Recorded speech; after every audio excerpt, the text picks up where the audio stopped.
Activity 2. Chewing cumin, saunf, potato and apple.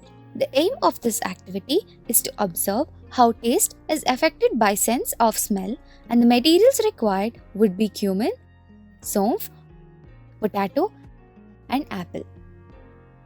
Close the nose and eat cumin. Try to find the taste of it. You can observe that the taste cannot be identified. Now, wash the mouth and repeat the process for the saunf, apple and potato.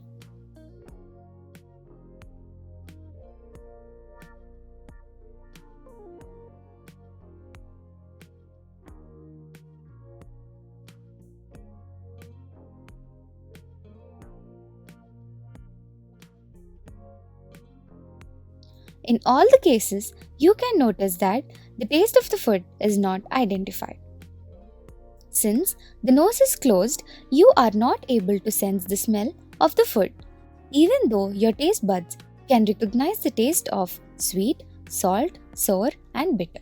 So, only taste buds are not enough to recognize the taste.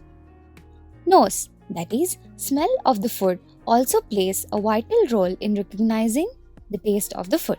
Both the senses, taste and smell, are closely related, and interaction between these two helps in identification of the taste.